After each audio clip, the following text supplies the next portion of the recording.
Thank you. Good morning. Hi guys, how are you? Pues it's so great to be here. Enrique always puts on a great show, a great event, and we're so happy to welcome you to Mexico City. It is such a pleasure to have you as a guest today, but also as a great investor in Mexico for the past few decades. And we would really like to start off just jump starting on what they said. No, how do you do things differently, and how do you do things better, specifically in investment in Mexico? Great. Well, thank you. And thank you all for welcoming us and continuing to welcome us into your beautiful country. As we had breakfast this morning, it's a place we love. We have found that this is an economy that continues to invest in its most important asset, its people. One of the things that we do, I think, just to give some level set, we are a little over $100 billion in assets under management, about 91 enterprise software companies, a little over $30 billion in revenues, and operate in 180 countries and 70 different industries. But part of what we do is we manage transformational dynamics for enterprise software companies. Enterprise companies, software companies are business to business. We have a few business to consumer, but basically business to business. And in doing so, it's important to find environments where the ecosystem is investing in, first of all, the people. About almost 70% of our employees are technical and engineers. Those engineers have to continue to be upskilled and in some cases reskilled to adapt to the changing technological requirements of software. Software has been the most productive tool introduced in our business economy over the last 50 years. Likely will be the next 50. But it goes through various transformations. One of the major transformations that many of you recall is the move from on-premise to cloud.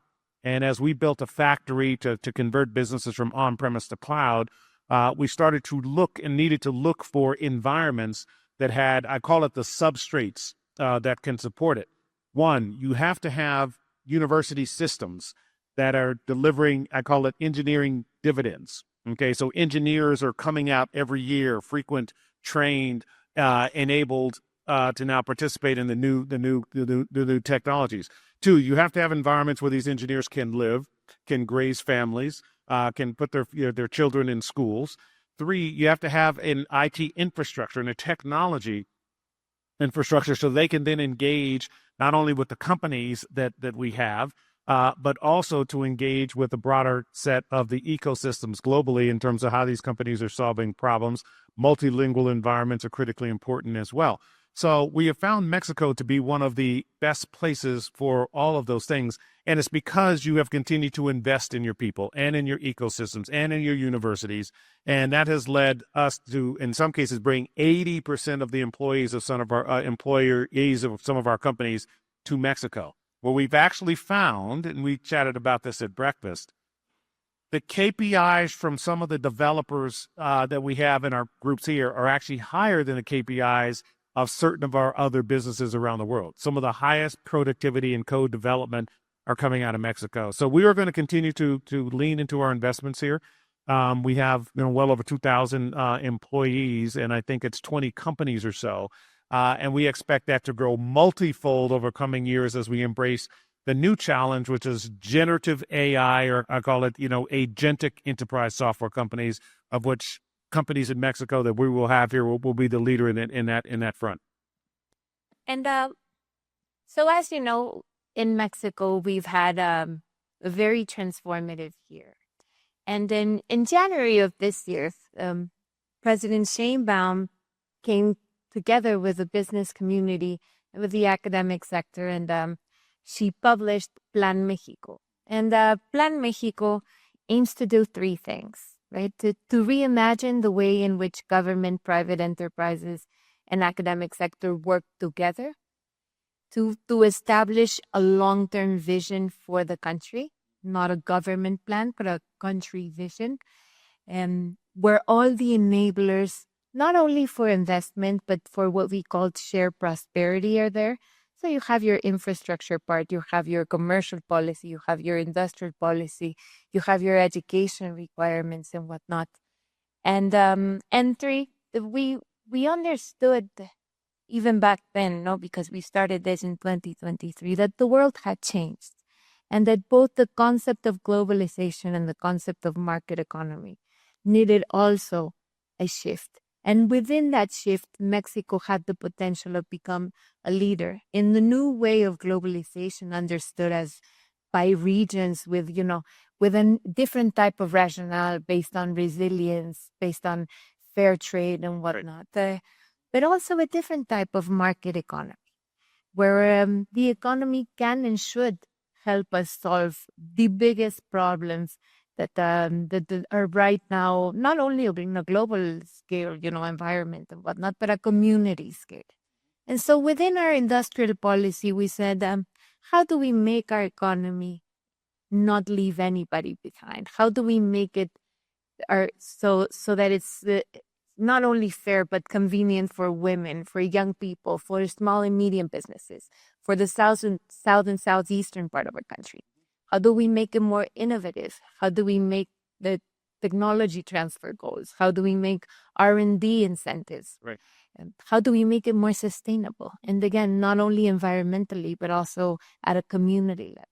How do we make it more digital and more simplified? And for the first time, we created a science and innovation ministry. We created a digital transformation agency that also has a ministry level within the government. Right. And then how do we take advantage of our regional vocations? And we spoke on this today in Breakfast with Blanca, right?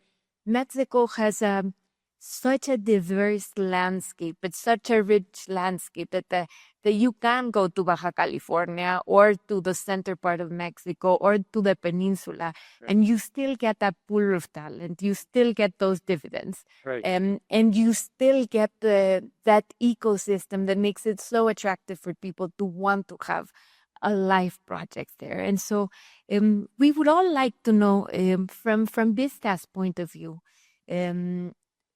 what would be the steps towards landing, to soft land this strategy, whether it's inclusion, innovation, sustainability, digitalization, regional vocation, across the board? Because now it's not only for software companies, right? It's also for companies that are your clients. It's also for companies that are broader than your scope, but that are still within it. Right. I think most importantly, first, outlining that plan, it is a very thoughtful plan. It is an ambitious plan, but it is achievable. It's achievable because of the current set of, I'll call it, assets and resources that Mexico has, many of which you've outlined.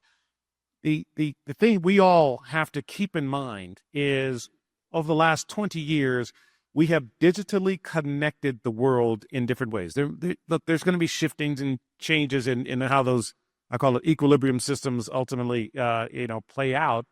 But that connectivity has now made every country think about, where can I differentiate and how can I, in many cases, be the center of excellence for certain attributes that are contributing to really global prosperity.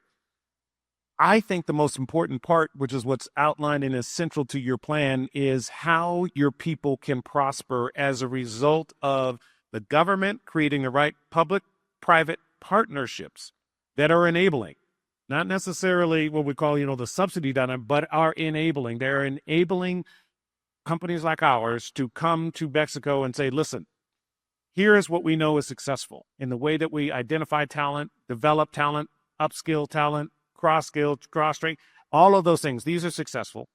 Here are the environments in which we can do it in. Here's what the government should provide for the infrastructure for the people and enable us to say this is an attractive place to invest capital, an attractive place to actually create these intellectual property centers of excellence. Because what is occurring is there's a massive transformation that intellectual property was going to be if it's not already, the most powerful set of assets that a country, individuals, a country, and companies can possess, harness, and deliver into certain industries that they have particular experience in. you will have some wonderful experience in certain things. We were chatting about it. There's many categories where you're top 10. Okay. Now, in terms of either manufacturing or services, now it is a matter of how do you ensure that you are top 10 in the intellectual property development, in our view, around AI. Okay. And consumer AI, there's going to be certain specific things that are going to work very well here and not other places in the world. That's one thing. And I think some of the folks from Man Another will talk about the consumer part.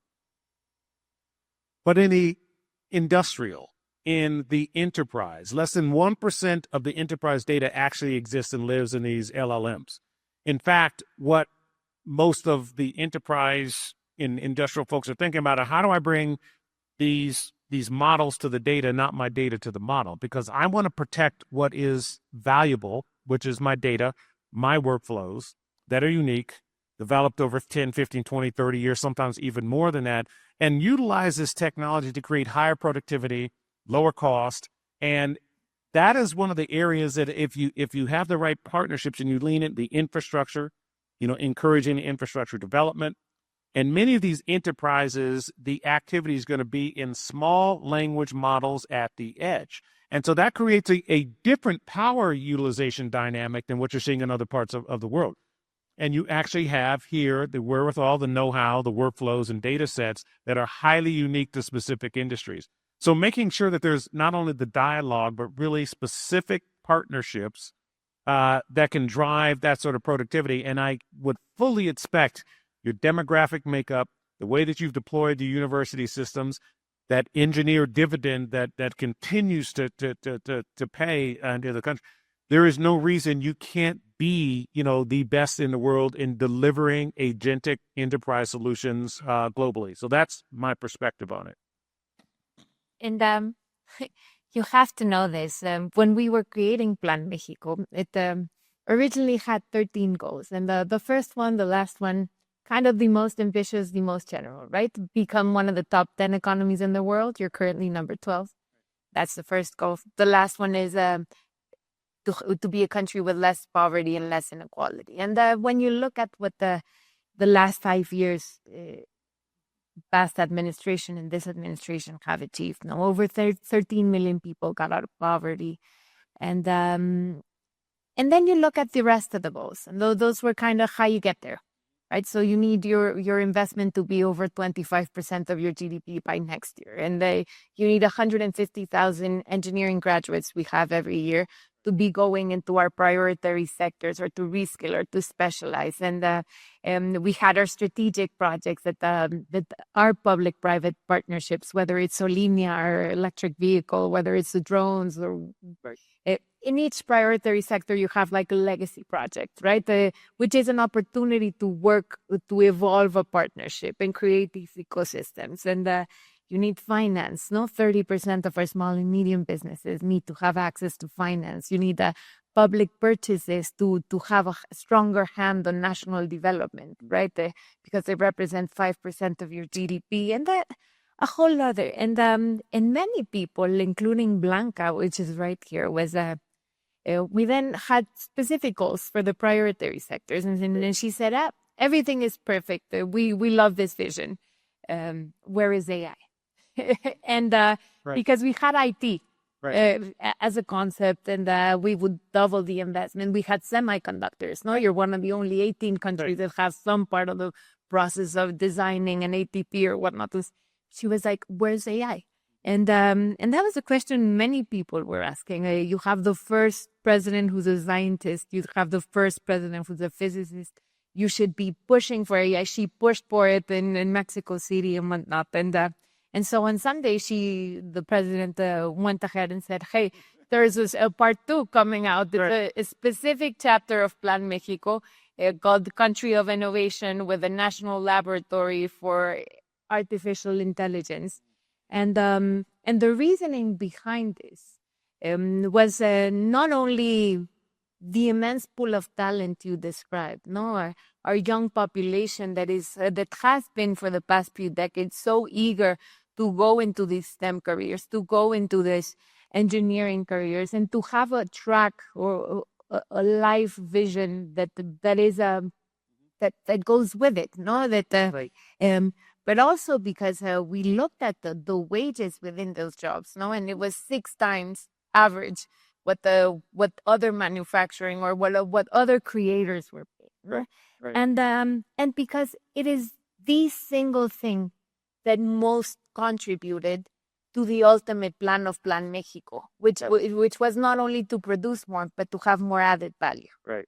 And so the easiest way, or not the easiest way, but the most consequential way to achieve more added value within everything we do, whether it was production, whether it was services, because we are also heavy on tourism or other things, was to incorporate, to have creators, to have designers, right, and to bridge the gap between science and consumption. And so we just wanted to hear from you. What as a company, besides the public-private partnerships, besides the great engineers that are coming out from our universities, whether it's public or private, what would be the key ingredients for a successful,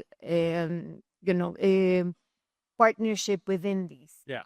So technology, as it typically in the world of enterprise, often moves as an investor into call it reality. It happens in phases. Okay. And the first phase, especially around compute technologies, are hardware vendors, which is now you're saying that's being expressed in the marketplaces now, NVIDIA, and you just saw recent announcements with AMD and others. And as those hardware vendors are then, the massive demand for their capacity then gets absorbed into the infrastructure, and the infrastructure become the hyperscalers. And as you all now know, some of the hyperscalers are now looking to become services providers as well. And in fact, the hardware providers are now saying, well, man, let me get into the services game as well, right? So those are the first two waves that typically occur, but it is usually the case, and likely the case here, that it will be the software vendors that then capture the vast majority of the economic rent over time. And so when you think about, well, where should one place one's thoughts, think about what industries you're particularly strong in, and how do you now ensure that you are aligning the enablement, I call it the enablement of those software vendors in that space, that you have unique capabilities, insights to enable those businesses to be successful. Look, we've been as a private equity firm in Mexico for many, many years, okay?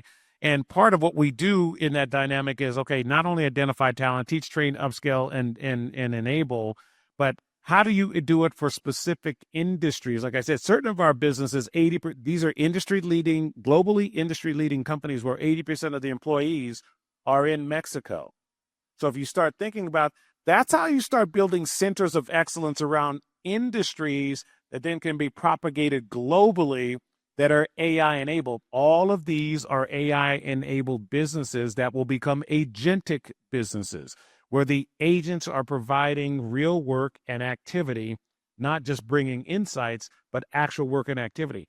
So when you think about where do you go with that, it is investing your time, energy, and effort, private companies, public, I'll call it encouragement and support for the infrastructure that's important for those businesses to grow, flourish, and then export their capabilities, because that exported capability in software is a globally exported capability. It isn't a function of a distance. The transportation costs. You now are enabling activities globally and can capture economic activity, GDP growth from doing that, utilizing your capacity. Focus on what it is that you're good at today. How do you enable that through AI, and then of course agentic AI in the enterprise in those specific industries, and there's just a massive amount of economic activity that can then be captured by the people of Mexico. And I think many people are wondering what I'm doing up here with you. I sell tortillas, I manufacture corn masa and buses, and clearly not. And I say that there's innovation in every industry. Absolutely. Specifically in traditional industries,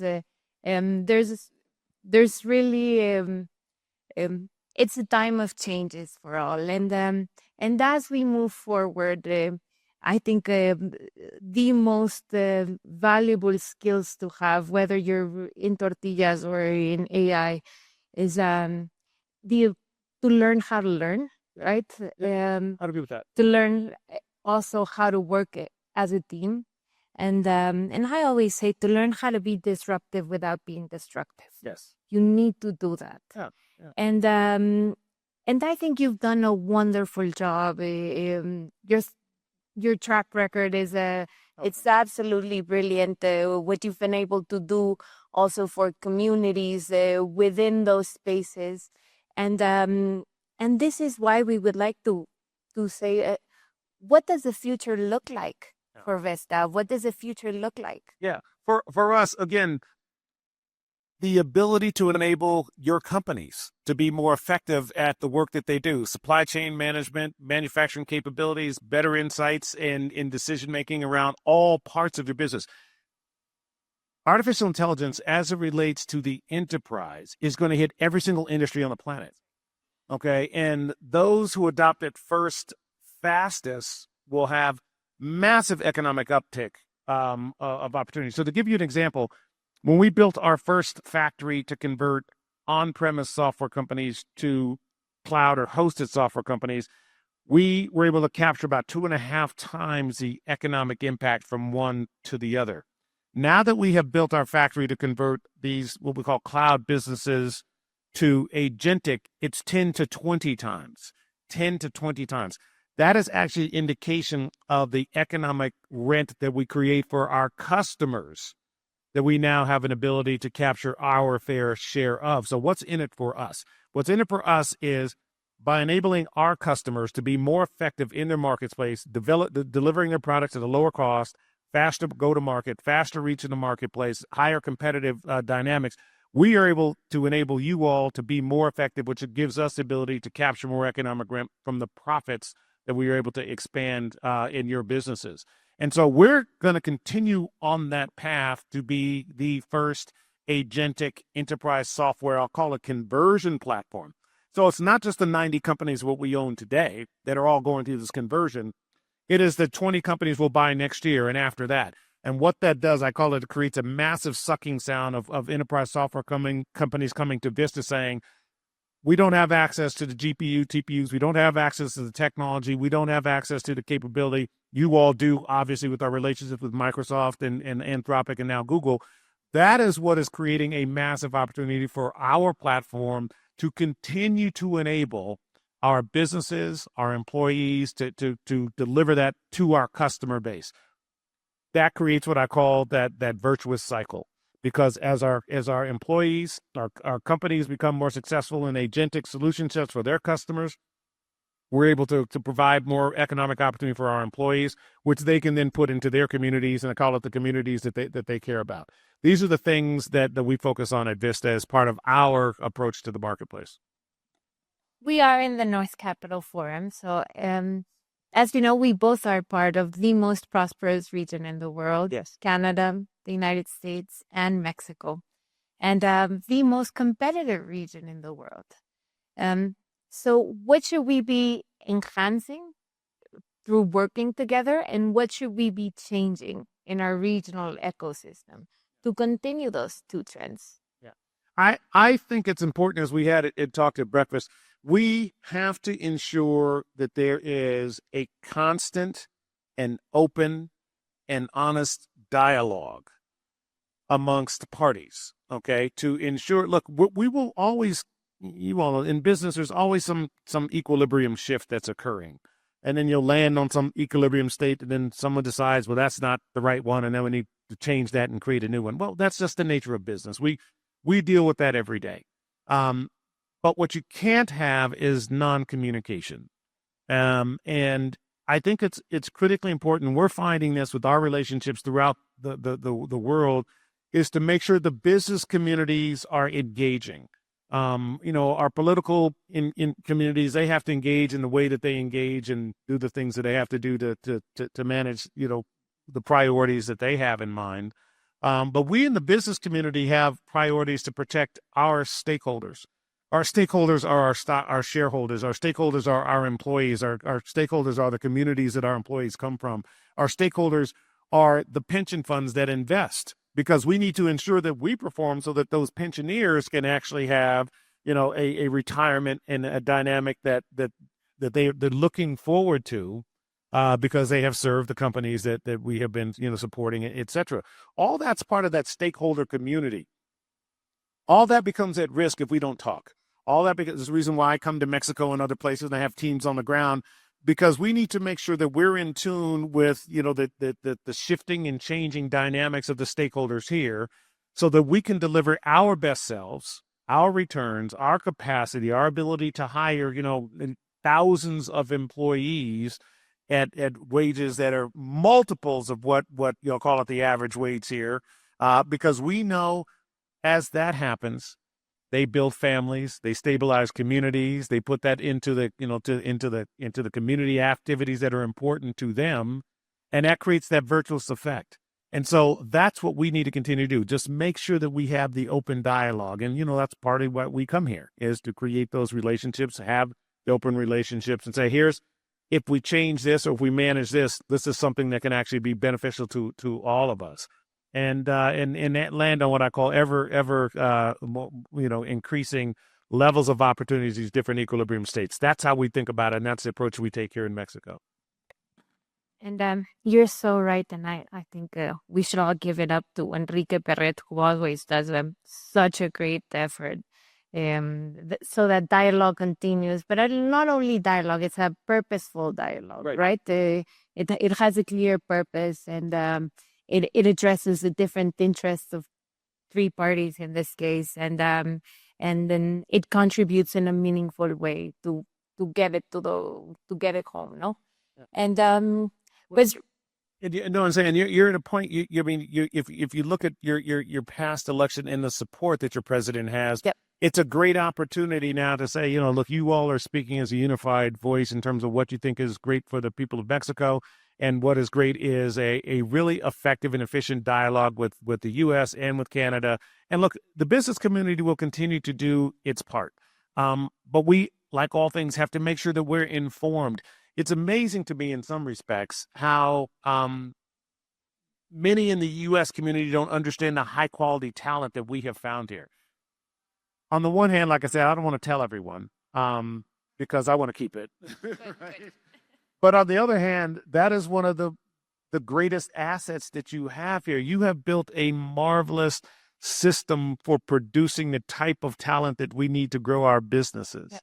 And I'm not sure, many in the other communities necessarily know about that. So that is an area that will pay massive dividends long term for you.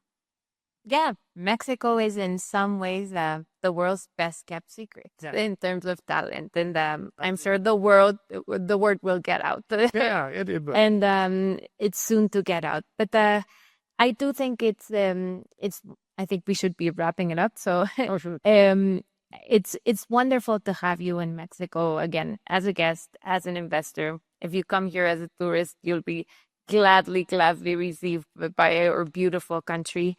This is a country that is prioritizing innovation. It's a country that is prioritizing reskilling, upskilling of our young people. It is a country, a top 10 country on engineers, right? The top 6 right now, and only getting better. And it is also a country that, as you said, has come together to transform itself. Right. And to become a country not only of higher value economically, but also of higher values and higher principles. And we do want to uphold that. And then this is why we're so grateful to have you guys as investors, because you're potentially but specifically the type of partners we would love to grow here in Mexico. So we really want to thank you and leave it for last remarks. Well, we thank you for that. And again, there are specific industries here that we can create massive enablement for the continued acceleration of their competitive position globally. Yeah. And I think, again, kind of enterprise agentic solution sets, in my mind, will be the most productive dynamic over the next phase of this in every industry, from food manufacturing to telecom to all of these, insurance, banking, etc. And so just ensuring that we have the right alignment with the business leaders here. And of course, continue to see the policy dynamics that you all have brought forward, which I think are, again, very, very thoughtful, forward-leaning, and achievable to support the continued economic growth in Mexico. And we're just proud to be a continued partner in that venture. And every time I come here, I'm just welcomed so warmly and beautifully. And my teams are always raving, say, come back more often, and I do. And it's just been a wonderful experience. I want to thank our hosts here, of course, and people of Mexico, and our business partners here for being wonderful partners. And we'll look to continue to expand our presence and capability. And I expect our presence and employees to be 10x the next time we sit at this stage. So I'm really excited about that. Bueno, pues un aplauso para Robert, por favor. Thank you all. Gracias.